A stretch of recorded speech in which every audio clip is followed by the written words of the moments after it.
مولاي صل وسلم دائما أبدا على حبيبك خير الخلق كلهم. صلی علی رسولہ الکریم. اما بعد فاعوذ باللہ من الشیطان الرجیم. بسم اللہ الرحمن الرحیم. لا یأتلی اولو الفضل منکم والسعۃ ان یؤتوا اولی القربى والمساکین والمہاجرین فی سبیل اللہ.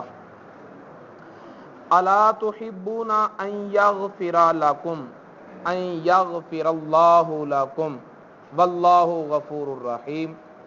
صدق اللہ العلی العظیم وصدق رسولہ النبی الکریم. نحن علی ذلک من الشاہدین والشاکرین والحمد للہ رب العالمین. قال اللہ تبارک و تعالی فی القرآن المجید والفرقان الحمید فی شان حبیب الرحمن الرحیم.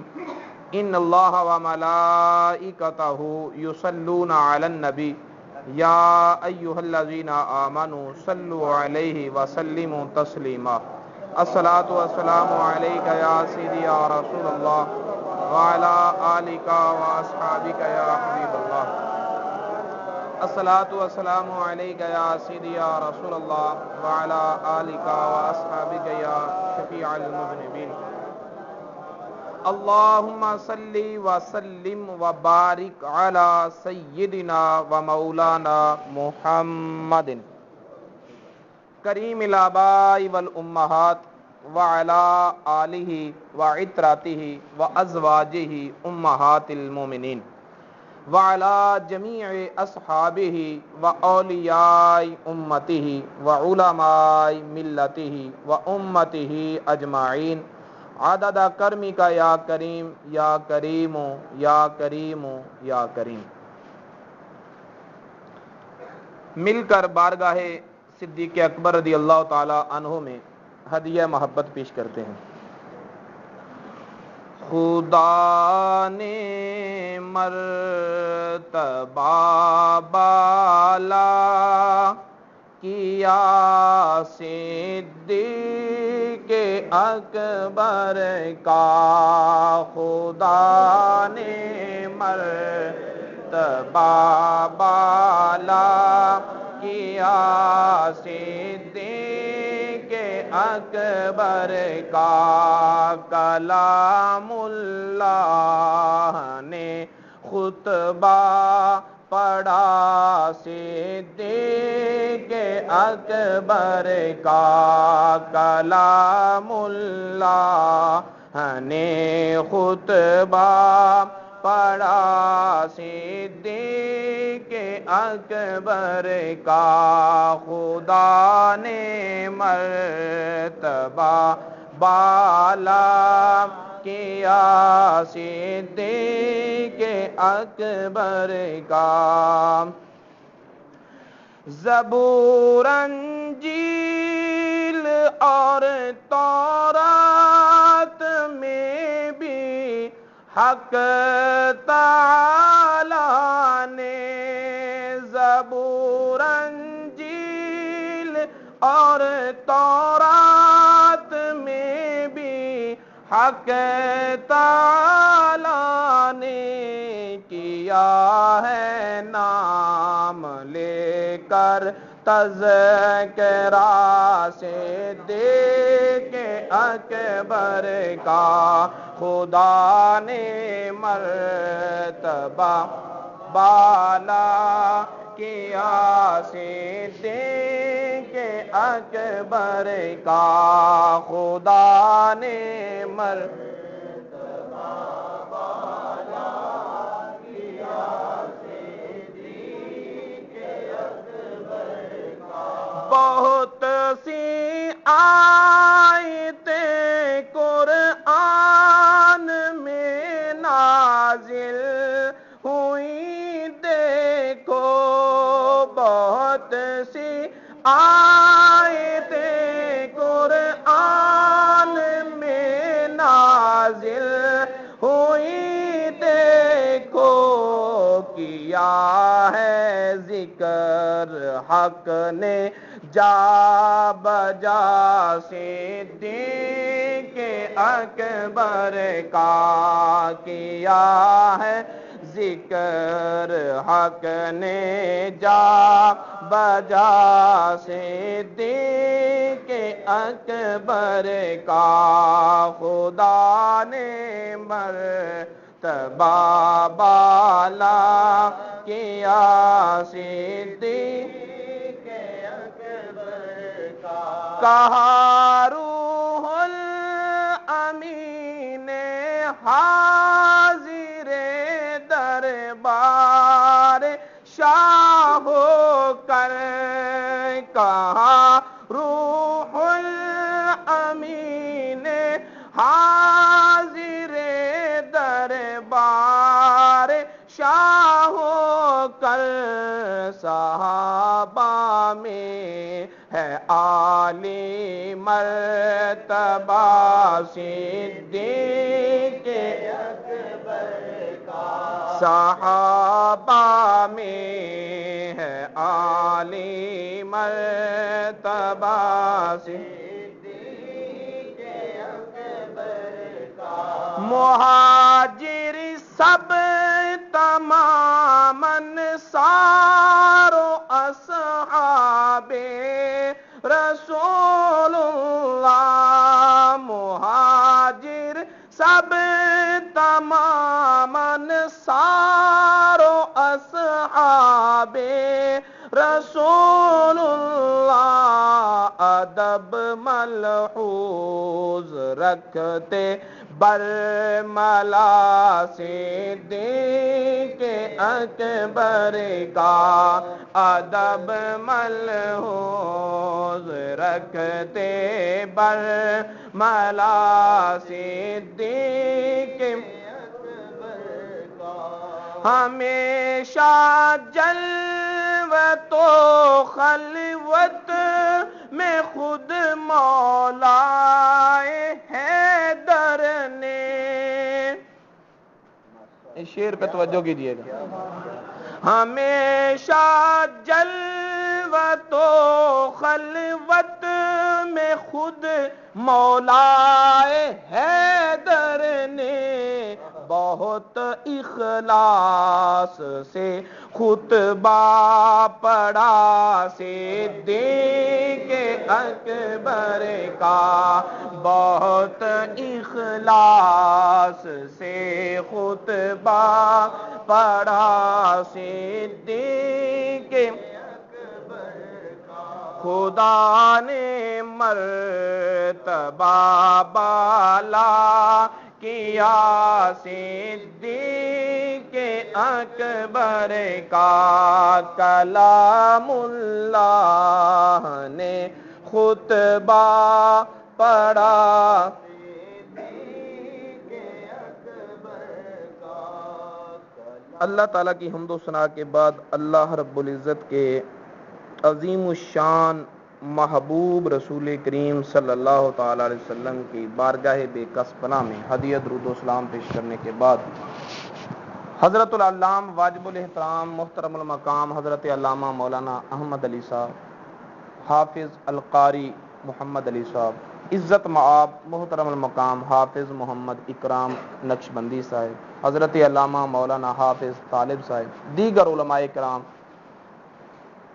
سامعین ذی الاحتشام میں نے سورہ نور کی آیت نمبر 22 تلاوت کی ہے آج 22 جمادی الاخری ہے حضرت ابو بکر صدیق رضی اللہ تعالی عنہ کی وصال کا دن عرس مبارک کا موقع تو 22 جمادی الاخری کو سورہ نور کی 22 نمبر آیت کی تلاوت کا شرف حاصل کیا اس آیت کریمہ کے تفسیر لکھتے ہوئے امام المفسرین امام فخر الدین رازی رحمۃ اللہ علیہ نے حضرت ابو بکر صدیق رضی اللہ تعالی عنہ کی عظمت کے 14 پہلو بیان کیے اس آیت مبارکہ میں 14 پہلو حضرت ابو بکر صدیق کی عظمت کے بیان کیے، ان میں سے کچھ میں آپ کے سامنے پیش کرنے کی کوشش کروں گا۔ صاحب تفسیر روح البیان نے بڑے پرمغز چند باتیں کی ہیں، کچھ حصہ وہاں سے بھی لوں گا۔ علماء کرام کو سبق سنانا مقصود ہے، اور آپ حضرات کی بارگاہ میں کوشش کروں گا، میں سمجھانے کی کوشش کروں گا اور آپ سمجھنے کی کوشش کیجئے گا۔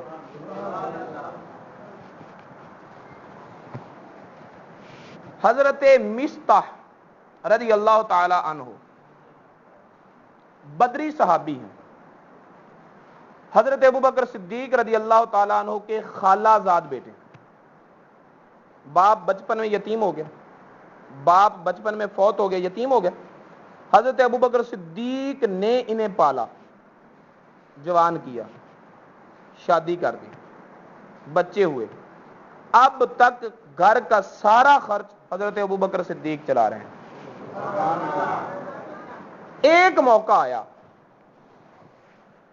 موقع آیا جس کی تفصیل میں نہیں جانا چاہتا، علماء کرام بہتر جانتے ہیں، واقعہ افق کے موقع پر، عوام کو میں اس تفصیل میں نہیں لے جاؤں گا کیونکہ وقت کم ہے، ہمارا موضوع وہ نہیں ہے۔ افق کے موقع پر مصطح رضی اللہ تعالی عنہ بڑھ بڑھ کر، آگے بڑھ بڑھ کر، انگلیاں اٹھا اٹھا کر باتیں کرتے تھے۔ جس پر آدمی نے احسان کیا ہو، وہ جواباً شکریہ ادا کرنے کی بجائے تکلیف دے اور اذیت کا باعث بنے تو عام آدمی کی بنسبت اس کا کردار زیادہ کوفت کا باعث ہوتا ہے۔ پھر اتنا قریبی رشتہ دار کہ جس سے برے سلوک کی توقع نہ ہو، وہ ایسا برا سلوک کرے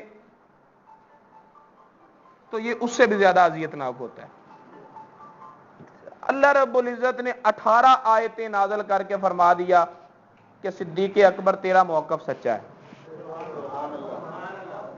جب 18 آیتیں قرآن پاک میں نازل ہوئی تو صدیق اکبر رضی اللہ تعالیٰ نے قسم اٹھا لی، فرمایا اب مصطح پر جو میں خرچ کرتا ہوں آج کے بعد 1 روپیہ بھی اسے نہیں دوں گا۔ بدلہ نہیں لیا، صرف احسان روکا ہے۔ یہ نہیں کہا کہ میرے پچھلے دو، یہ نہیں کہا تو نے میری عزت کو اچھالا ہے اب میں تیرے ساتھ یہ سلوک کرتا ہوں، انتقام نہیں لیا، صرف احسان روکا ہے۔ تو میرے اللہ رب العزت نے فرمایا صدیق اس نے جو کیا وہ اس کا مقام تھا، لیکن تیرے مقام کا تقاضا یہ ہے کہ اب بھی تو اپنا دست عطا بند نہ کر۔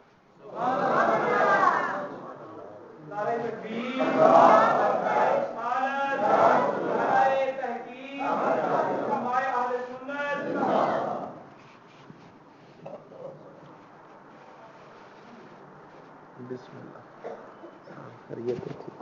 الحمد ٹھیک ہے جی،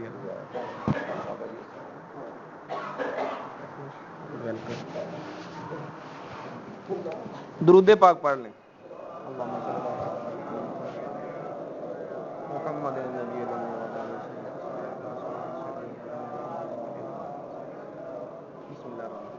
اللہ رب العزت نے فرمایا وَلَا يَأْتَلِ اولو الفضل۔ میں نے آپ کو وہ تناظر بتایا، پس منظر بتایا جس پس منظر میں یہ آیت نازل ہوئی۔ اب آیت کریمہ کا معنی سنیں۔ وَلَا يَأْتَلِ، نہ قسم اٹھائیں، اولو الفضل، فضیلت والے، وَالسَّعَةِ، اور وسعت والے، ان یؤتوا اولی القربى والمساکین والمہاجرین فی سبیل اللہ، اس بات کی قسم نہ اٹھائیں کہ اب وہ خرچ نہیں کریں گے جو قرابت دار ہے اس پر، وہ مسکین بھی ہے، اس نے اللہ کی راہ میں ہجرت بھی کی ہے۔ اس سے مراد مصطح، کیونکہ وہ قرابت دار بھی تھا، مسکین بھی تھا، تنگ دست بھی تھا، اس نے مکہ سے مدینہ کی طرف ہجرت بھی کی تھی. الا تحبون ان یغفر اللہ لکم، کیا تم یہ پسند نہیں کرتے کہ اللہ تمہیں مغفرت کا تاج پہنائے؟ واللہ غفور الرحیم، اور اللہ بڑا مغفرت دینے والا اور مہربان ہے. اولو الفضل، فضیلت والوں کو قسم نہیں اٹھانی چاہیے. اس سے مراد کون ہے؟ اولو الفضل کا لقب اللہ نے کسے دیا ہے؟ میں کیوں بتاؤں؟ کسی سے کیوں پوچھوں؟ ہم اس کے قدم چومتے ہیں جس کو نبی نے کہا ہے کہ انا مدینۃ العلم وعلی بابوہا، دنیا علم کا شہر میں ہوں اور شہر علم کا دروازہ مولا علی ہے. شہر علم کا دروازہ.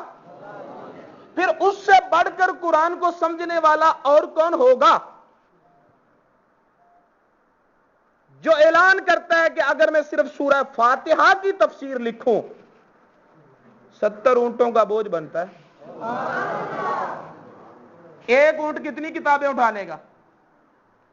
سینکڑوں. اور 70 اونٹ کتنا وزن اٹھا لیں گے؟ علی فرماتے ہیں اگر میں سورہ فاتحہ کی تفسیر لکھوں 70 اونٹوں کا وزن بن جائے اور علی کا قلم نہ رکے، اس سے بڑھ کر قرآن کو سمجھنے والا اور کون ہوگا؟ اور پھر جو علی کی محبت کا دم بھرتے ہیں انہیں تو پھر علی سے ہی قرآن سیکھنا چاہیے، انہیں تو مولا علی سے ہی قرآن سیکھنا چاہیے. حضرت علی المرتضیٰ رضی اللہ تعالی عنہ فرماتے ہیں اولو الفضل کا ٹائٹل اور لقب اس آیت کریمہ میں اللہ رب العزت نے حضرت ابو بکر صدیق کو عطا فرمایا. کس کو عطا فرمایا ہے؟ اولو الفضل، فضیلت والے. اللہ نے کہا فضیلت والے. کس کو کہا؟ حضرت ابو بکر. کون کہہ رہا ہے؟ مولا علی. مولا، سارے بولو مولا علی.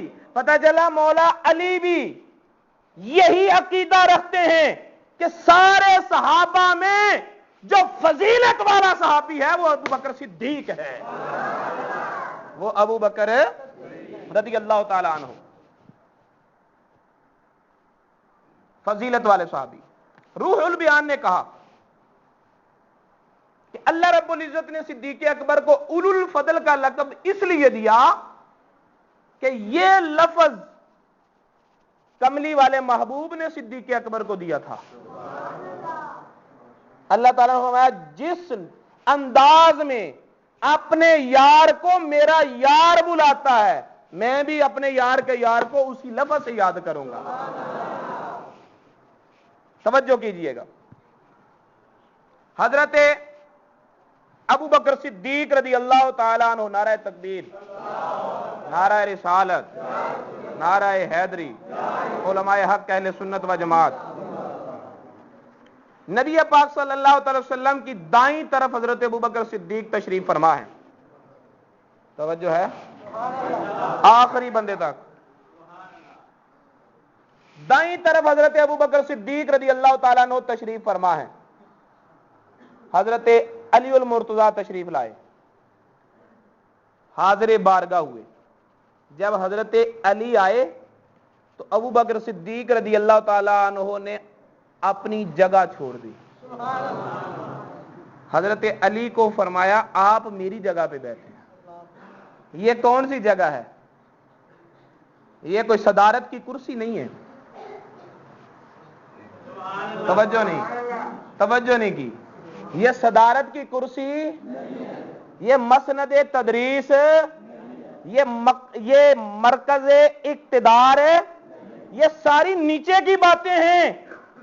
یہ نبی کی دائیں طرف ہے، یہ نبی کی دائیں طرف ہے، یہ نبی کے قرب کا مقام ہے. اور اس کی عظمت کا اندازہ لگانا ہے تو ذرا حضرت عبداللہ بن عمر سے پوچھئے. دائیں طرف بیٹھے ہیں، بائیں طرف حضرت ابو بکر صدیق بیٹھے ہیں. کملی والے محبوب نے دودھ کا پیالہ نوش فرمایا. عادت کریمہ تھی جو بچتا تھا دائیں طرف والے کو دیتے تھے، جب دیتے تو دائیں طرف والے سے آغاز کرتے، بائیں طرف صدیق اکبر، دائیں طرف عبداللہ بن عمر، طبیعت میں تھا کہ دوں ابو بکر صدیق کو، لیکن وہ بائیں طرف تھے، دائیں طرف حضرت عبداللہ بن عمر تھے۔ آپ نے فرمایا بیٹے حق تو تیرا بنتا ہے، اگر تو خوشی سے کہے تو میں صدیق کو نہ دے دوں؟ تو حضرت عبداللہ بن عمر نے کیا جواب دیا؟ یا رسول اللہ اگر یہ پیالہ ہوتا سونے کا میں کہتا دے دو، اگر یہ بات ہوتی اقتدار دنیا کی میں کہتا دے دو، اگر یہ ہوتی دنیا کی نعمتیں میں کہتا دے دو، لیکن یہ کوئی دنیا کی نعمتوں کی بات نہیں، یہ آپ کے لبوں کو لگا ہوا پیالہ ہے، خدا کی قسم آج میں اس کے کسی کو نہیں دوں گا، میں ہی لوں گا۔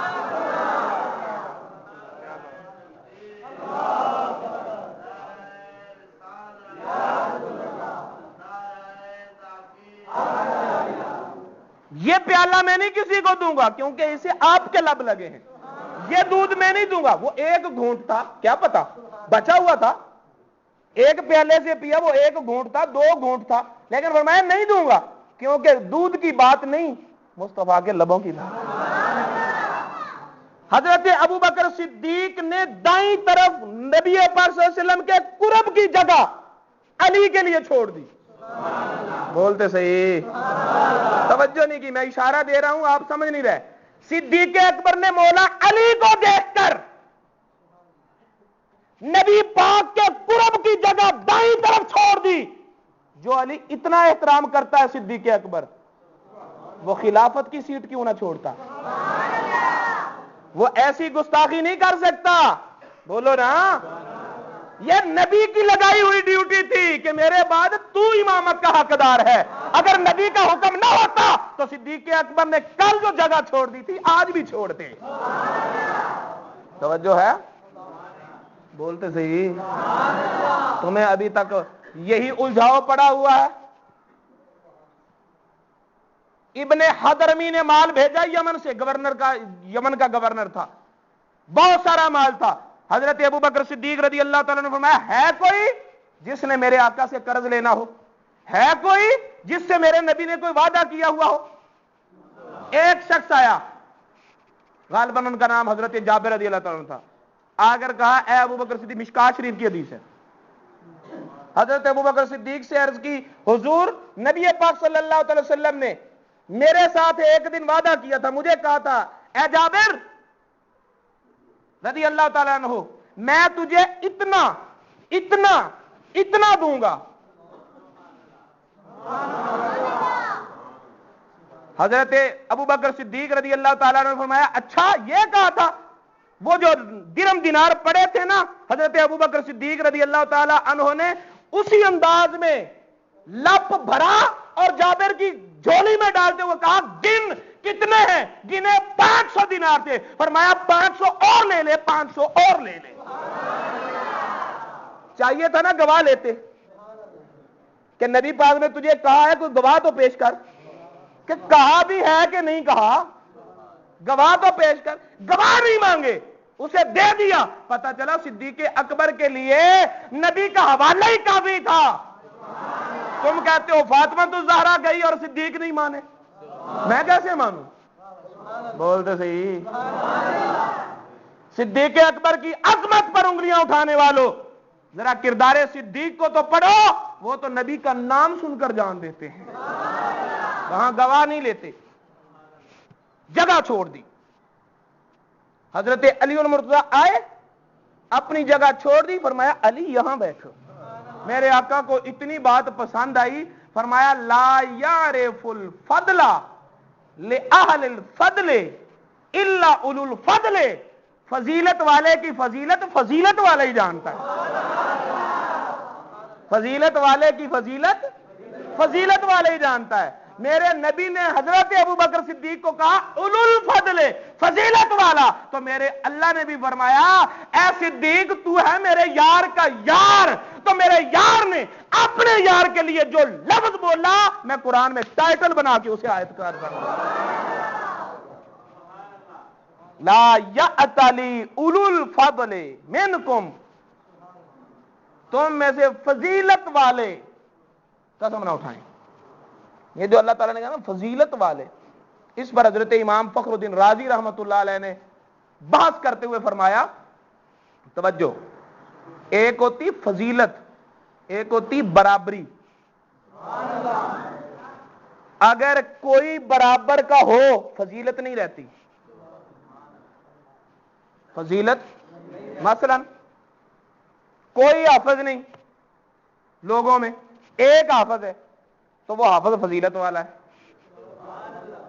وہ حافظ پوری محفل میں ایک حافظ ہے تو وہ حافظ. اگر دو حافظ ہوں گے اب تو برابر ہو گئے. اب تو ان میں سے ان دو حافظوں میں سے ایک تجوید بھی جانتا ہے، اب تجوید کی وجہ سے وہ فضیلت والا ہے. اگر دونوں جانتے ہوں برابر ہو گیا. فضیلت کا مفہوم وہاں ہوتا ہے جہاں برابری نہ ہو. جہاں برابری آ جائے وہاں فضیلت نہیں رہتی. اللہ تعالیٰ نے فرمایا ہے اولی الفضل منکم، کم ضمیر کا مخاطب سارے صحابہ یا پوری امت مسلمہ. توجہ ہے، تم میں فضیلت والا.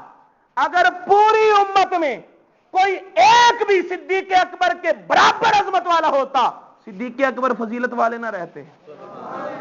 صدیق اکبر فضیلت والے نہ رہتے. جب اللہ تعالیٰ نے فرمایا تم میں فضیلت والا، پتہ چلا کہ نبی پاک صلی اللہ علیہ وسلم کے بعد پوری کائنات انسانی میں کوئی صدیق اکبر کا برابری کرنے والا ہے ہی نہیں، اسی لیے تو وہ فضیلت والے ہیں. اسی لیے وہ اللہ نے ہوگا.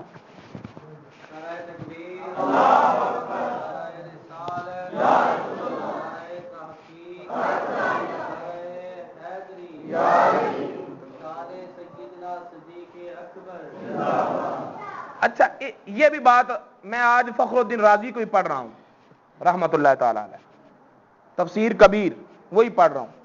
یہ بھی بات حضرت امام فخر الدین رازی نے فرمائی. فرمایا یہ تو اختلاف ہے کہ سب سے پہلا مسلمان کون ہے. یہ تو اختلاف ہے.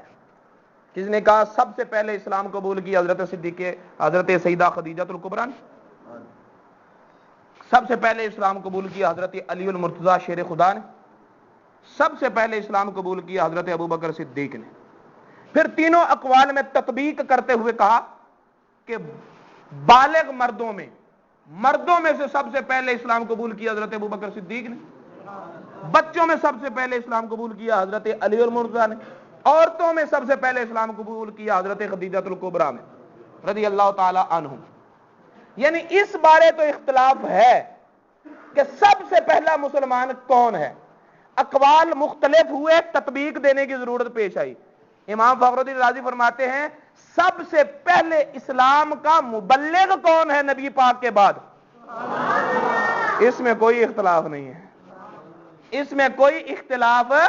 حضرت علی المرتضیٰ نے اسلام قبول کیا، حضرت خدیجہ الکبریٰ نے اسلام قبول کیا، حضرت ابوبکر صدیق رضی اللہ تعالی عنہ نے دن کے پہلے پہر اسلام قبول کیا. پچھلے پہر حضرت نبی پاک صلی اللہ علیہ وسلم کی بارگاہ میں حاضر ہوئے تو اکیلے نہیں تھے، حضرت عثمان غنی ساتھ تھے، حضرت طلحہ ساتھ تھے، حضرت زبیر ساتھ تھے، حضرت عثمان بن مظعون ساتھ تھے. یہ جماعت بھی آ گئی، یا رسول اللہ میں تو آپ کی غلامی میں آ ہی گیا ہوں، انہیں بھی اپنی غلامی میں قبول کر لیا. اس میں کوئی اختلاف نہیں، کسی کا دوسرا قول نہیں کہ اسلام قبول کرنے کے بعد سب سے پہلے دعوت و ارشاد اور تبلیغ کرنے والی ذات حضرت ابوبکر صدیق کی. حضرت ابوبکر صدیق رضی اللہ تعالی عنہ کی ذات والا صفات ہے. اب بات کو سمجھنے کا پروگرام بنائیے گا. میں آسان سے آسان پیرائے میں کوشش کروں گا. یہ پہلو بھی امام رازی نے ذکر کیا ہے. فرماتے ہیں ایک لفظ ہوتا ہے سمجھانے کے لیے، ایک تھوڑا ذہن میں رکھ لو کہ ایک ہوتا ہے واحد، ایک ہوتا ہے جمع. ایک ہوتا ہے واحد، ایک ہوتا ہے جمع. زو کا لفظ واحد کے لیے استعمال ہوتا ہے، الو کا لفظ جو ہے وہ جمع کے لیے استعمال ہوتا ہے۔ اللہ تعالیٰ نے یہ نہیں کہا کہ نہ قسم اٹھائے فضیلت والا، اللہ تعالیٰ نے فرمایا نہ قسم اٹھائیں فضیلت والے، واحد نہیں، جمع کا لفظ بولا۔ اور جب لفظ جمع کا بولا جاتا ہے نا، الواحد اذا کنیا بالجمع فہو یدل علی علو شانہ، جب ایک کے لیے جمع کا صیغہ بولا جائے تو یہ اس ایک کی عظمت اور رفعت پر دلالت کرتا ہے۔ مثلا اگر میں کسی شاگرد کی خبر دینا چاہوں تو میں کہوں گا میرے پاس فلاں آیا، اگر میں اپنے استادوں کے متعلق کہوں گا تو کیا کہوں گا؟ استاد صاحب آیا، آئے، یہ آیا اور آئے یہ بتائے گا نا۔ اگر میں کہوں گا آیا تو سننے والا سمجھ لے گا کہ جو آنے والا ہے وہ عام ہے، اگر میں کہوں وہ آئے تو سننے والا سمجھ لے گا کہ جو آنے والا ہے وہ عزت والا ہے، جو آنے والا ہے وہ عزت والا ہے۔ اب ایک بات تو آپ کو سمجھ آ گئی کہ جب واحد کے لیے جمع کا لفظ بولا جائے تو پتہ لگتا ہے کہ بولنے والے کی نظروں میں اس کی عزت ہے۔ اب اس کی عزت کتنی ہے یہ ڈیپینڈ کرتا ہے بولنے والے کی حیثیت پر۔ اگر عام آدمی کسی کے لیے عزت کا لفظ بولے تو اس کی عظمت کی حیثیت اس کے مقام سے ہے، لیکن اگر کسی کو کوئی بڑی شان والا عزت کے لفظوں سے بلائے تو پھر اس کی عظمت کا اندازہ کرنا مشکل ہو جائے گا کہ وہ ذات جو خالق ارض و سماوات ہے، مخلوق نہیں خالق ہے، اور خالق ہو کر صدیق اکبر کے لیے جمع کے صیغے استعمال کرے تو پتہ چلا خالق کائنات کی بارگاہ میں صدیق اکبر کی بڑی شان ہے۔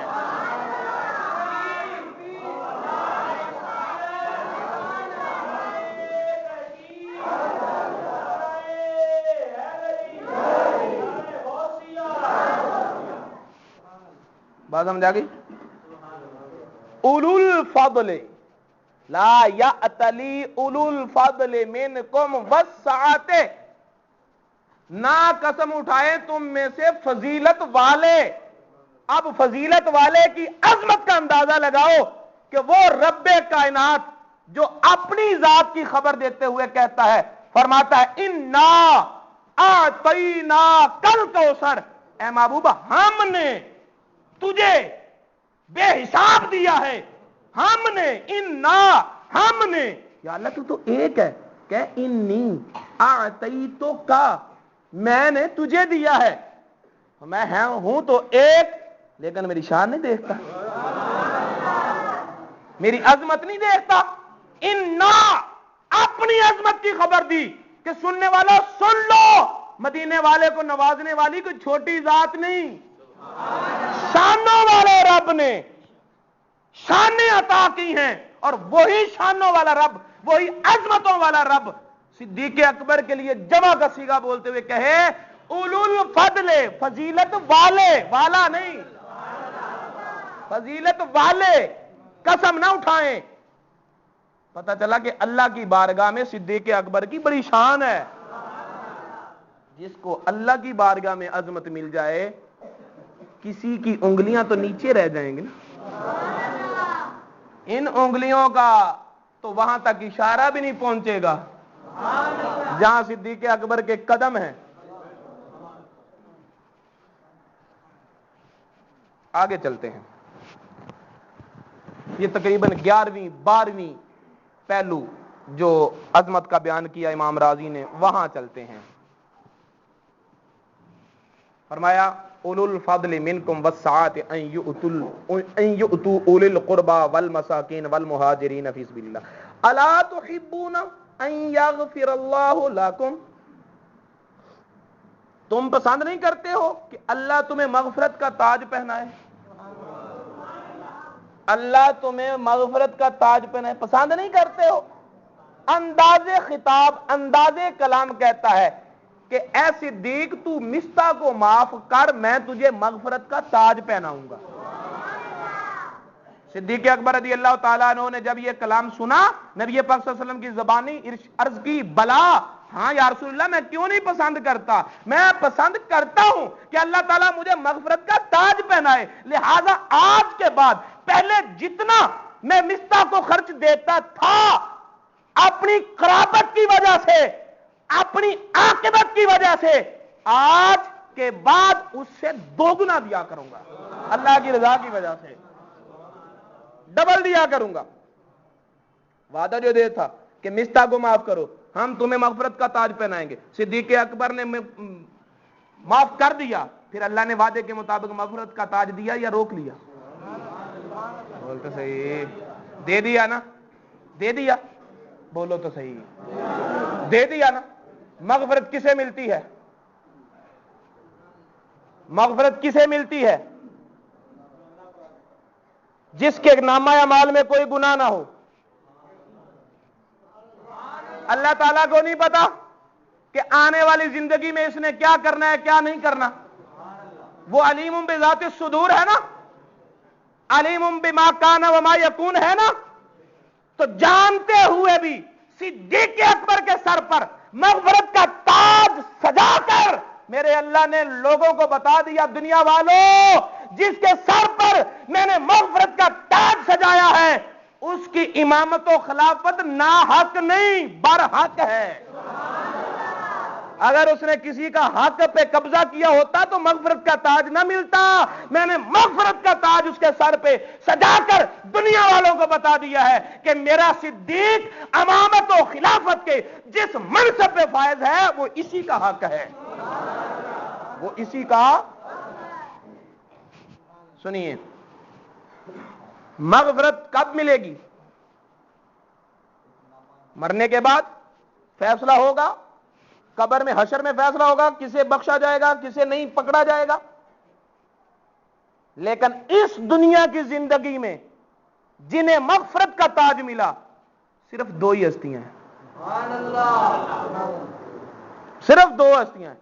ایک میرے نبی کو اللہ تعالیٰ نے فرمایا لِیَغْفِرَ لَكَ اللَّهُ مَا تَقَدَّمَ مِنْ ذَنبِكَ وَمَا تَأَخَّرَ، محبوب تیرے سر پر مغفرت کا تاج رکھ دیا ہے،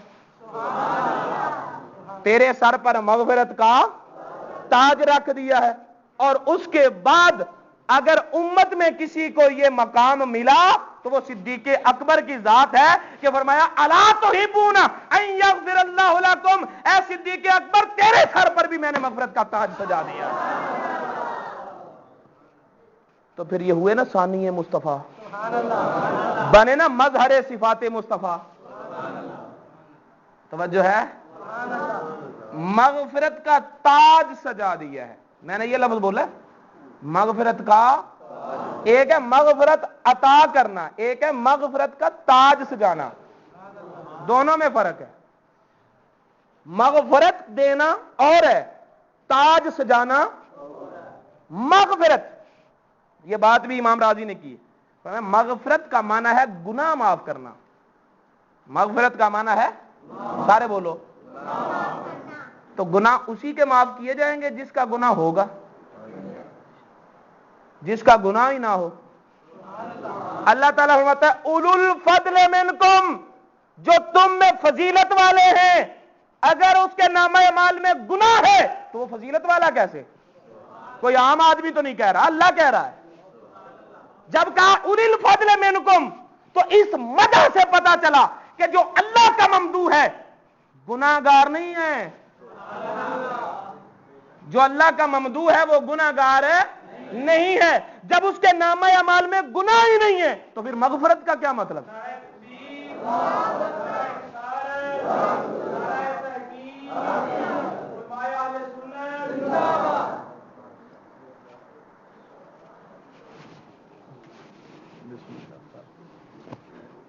درود پاک پڑھ لیں۔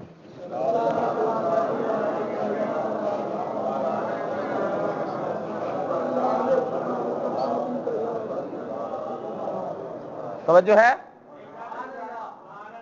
بات مغفرت کی ہو رہی ہے. مغفرت کا معنی گناہ معاف کرنا. گناہ معاف کرنے کے لیے ضروری ہے گناہ ہو. اگر گناہ ہو تو پھر اولو الفضل منکم اللہ تعالیٰ کہہ رہا ہے جس کے نامہ اعمال میں گناہ ہو وہ اللہ کا ممدوح کیسے؟ جو اللہ کا ممدوح ہے، اللہ جس کی مدح کر رہا ہے، اللہ جس کی عظمت بیان کرے، اللہ جس کو فضیلتیں دے، پتا چلا کہ اس کے نامہ اعمال میں گناہ نہیں ہے. جب اس کے نامہ اعمال میں گناہ نہیں ہے تو پھر مغفرت کا کیا معنی؟ امام راضی فرماتے ہیں اس کا مطلب یہ ہے کہ یہاں مغفرت کا مفہوم وہ نہیں جو لوگوں کے لیے ہے. لوگوں کے لیے مغفرت کا مفہوم ہے ان کے گناہوں کو معاف کرنا، اور ذات صدیق اکبر کے لیے مغفرت کا معنی یہ ہے کہ اے صدیق تجھے اذن شفاعت دے دیا گیا ہے، جس پہ انگلی لگاتا جائے گا اسی کے گناہ بخشتا جاؤں گا. مغفرت دینا گناہ معاف کرنا ہے. مغفرت کا تاج پہنانا، مغفرت کا تاج پہنانا یہ ہے اذن شفاعت دینا.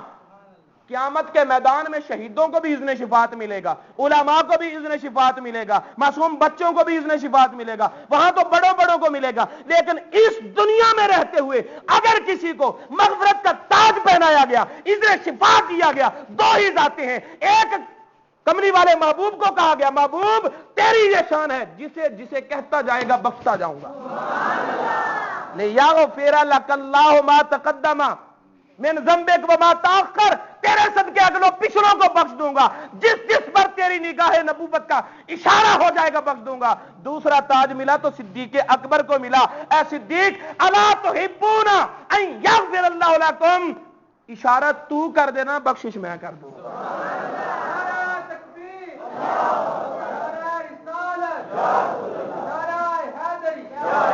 ہوئے نا ثانی مصطفیٰ اس پہلو سے. میں نہیں کہہ رہا، امام راضی کہہ رہے ہیں صدیق اکبر اس پہلو سے ثانی اثنین، ثانی مصطفیٰ ہے.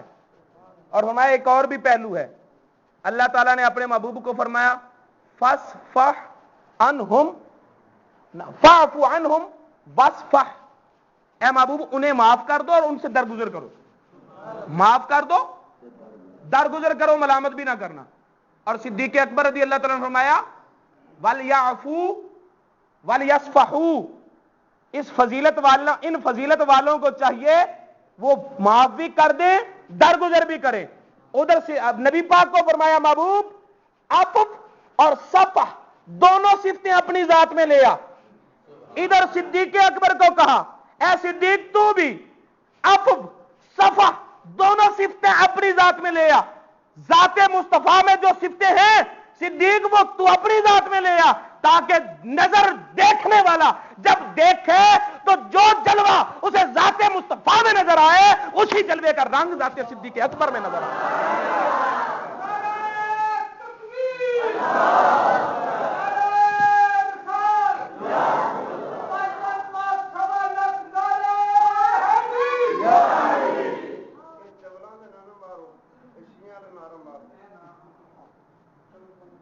درود پاک پڑھ لیں.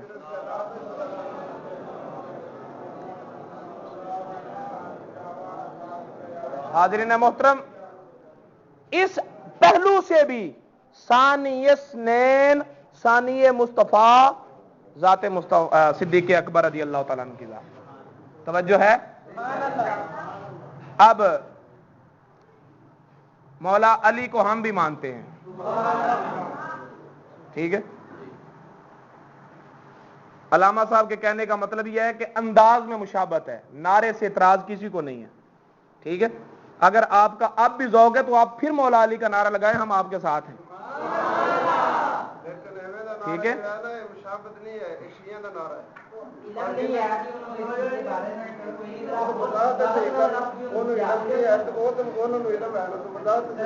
مولا علی کے نعرے سے کسی کو کوئی اعتراض نہیں ہے. آپ بات سنیں، مولا علی کے نعرے سے کسی کو کوئی اعتراض، پانچتن پاک کے ساتھ کسی کو کوئی اعتراض. ہم آج صدیق اکبر کے نام پر اکٹھے ہیں، ہم صدیق اکبر کی عظمت بیان کرتے ہیں. مولا علی کے نام سے کسی کو کوئی اعتراض، پانچتن پاک کے نام سے کسی کو کوئی اعتراض، یہ بات ہم بعد میں کر لیں گے. ٹھیک ہے؟ پاکستان پاک نہیں صحیح گل کرو سارے انبیاء جڑے نا پاک نہیں صدیق اکبر ہم کہتے ہیں حضور میں عرض کرتا ہوں ابو بکر صدیق ہیں، ابو بکر صدیق ہیں، باقی سارے جھوٹے ہیں۔ ابو بکر صدیق کہتے ہیں، حضرت ابو بکر صدیق کو کہتے ہیں صدیق، تو باقی سارے جھوٹے ہیں۔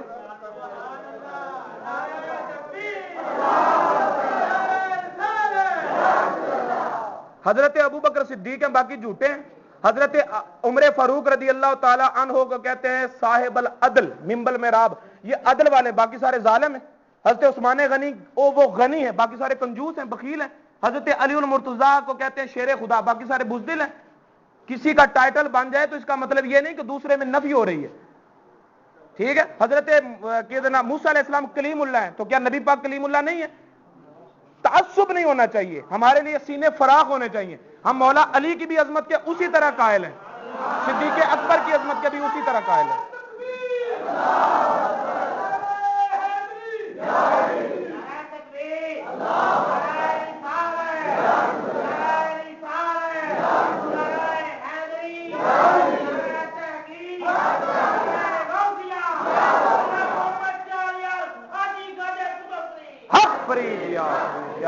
حق۔ اب میں بات کو کلوز کر رہا ہوں، اب بات کو ختم کر رہا ہوں۔ اس نعرے کی وضاحت یہ ہے، پھر لگائیں 5 نعرے 5 تنی۔ اس میں اعتراض کا پہلو کیا ہے؟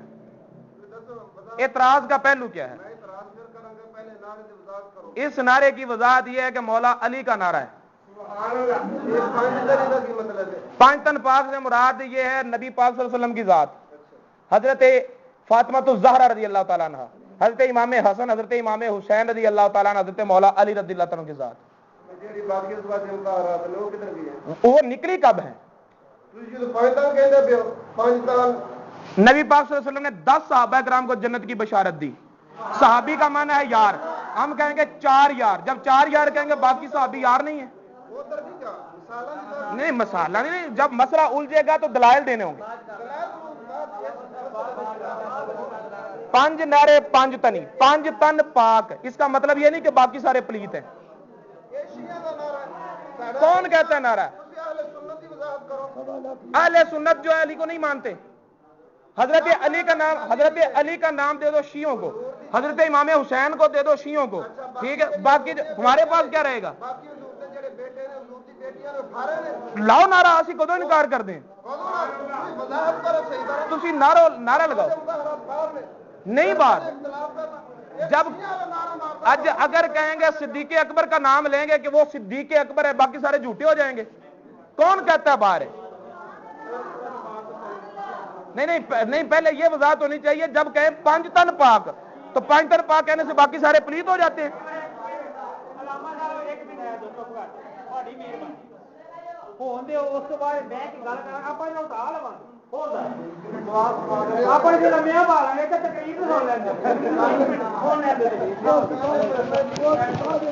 نہیں مولاي صل وسلم دائما أبدا على حبيبك خير الخلق كلهم